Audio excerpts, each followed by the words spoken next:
Hello दोस्तों, आप सभी का स्वागत है आपके अपने यूट्यूब चैनल नॉलेजपुर में। आज के वीडियो में हम चर्चा करेंगे दीर्घ उत्तरीय का एक और प्रश्न है। यह इस प्रश्न को अगर आप देखिएगा तो इनके उत्तर के बारे में लगभग आपको जानकारी होगा, क्योंकि हमने इन प्रश्नों को अलग अलग देखा है। तो प्रश्न है हमारा, भूकंप एवं सुनामी के विनाशकारी प्रभाव से बचने के उपायों का वर्णन कीजिए। तो हमने भूकंप से बचने के उपाय को तो चर्चा नहीं किया, लेकिन सुनामी से बचने के उपाय का चर्चा किया है।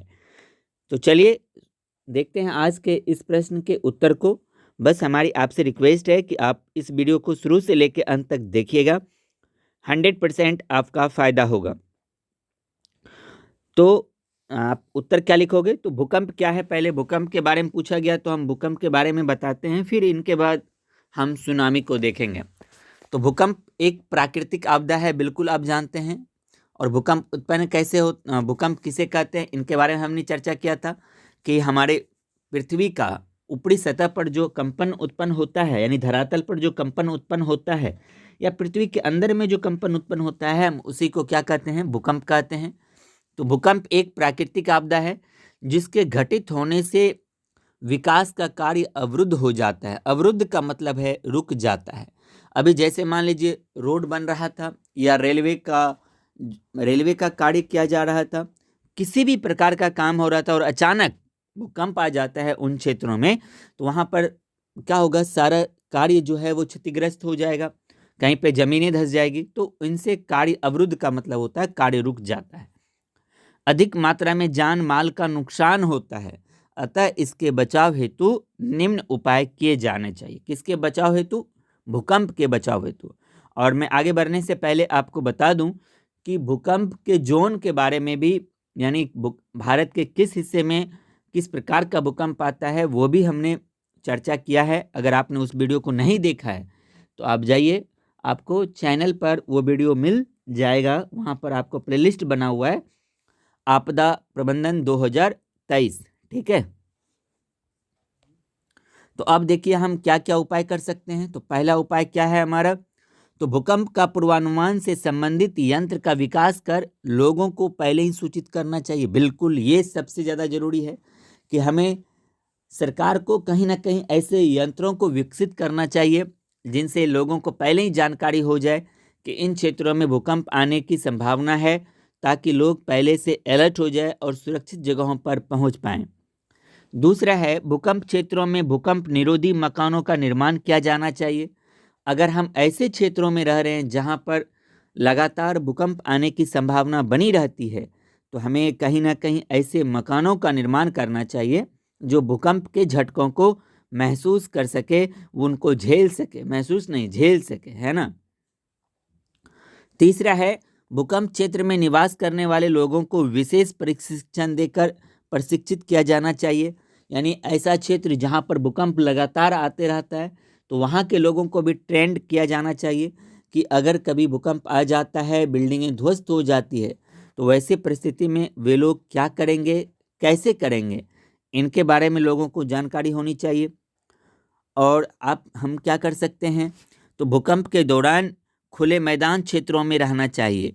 मतलब अगर कभी भी भूकंप का पूर्वानुमान किया जाना चाहिए, 2-4 मिनट पहले आपको जानकारी मिलती है, तो आप अपने घर से निकलकर बिल्कुल आप खुले मैदान में चले जाइए, वहाँ पर संभावना कम बनी रहती है। और ये ध्यान रखना है कि खुले मैदान में भी आपके पास वृक्ष ना हो, आसपास में पोल ना हो, यानी किसी भी प्रकार का ऐसा खंभा ना हो कि जिनके गिरने के से आपको नुकसान हो। ये चीज़ कई बार हमने दूसरी तीसरी चौथी कक्षा में भी इनको पढ़ाया गया है, हमने वहाँ पढ़ा है ना। उसके बाद है, सरकारी एवं गैर सरकारी संगठनों के द्वारा राहत कार्य किया जाना चाहिए।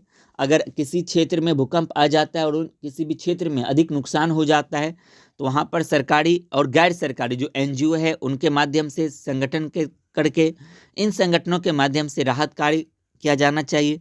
विद्यालय एवं महाविद्यालय स्तर पर छात्रों को विशेष प्रशिक्षण दिया जाना चाहिए। बिल्कुल, बच्चों को ये उनके बचपन काल से ही, यानी विद्यालय के समय से ही जानकारी देनी चाहिए कि भूकंप और सुनामी से वो कैसे उनका सामना करेंगे, इनके बारे में। उनके बाद है सुनामी तो सुनामी भी एक प्राकृतिक आपदा है जो विभिन्न समुद्री तटीय क्षेत्रों में मानव एवं उसके उपयोगी वस्तुओं को नुकसान पहुंचाती है। बिल्कुल। और सुनामी से बचाव हेतु हमें निम्नलिखित विधियों को अपनाना चाहिए। तो ये विधियां क्या है, चलिए देखते हैं।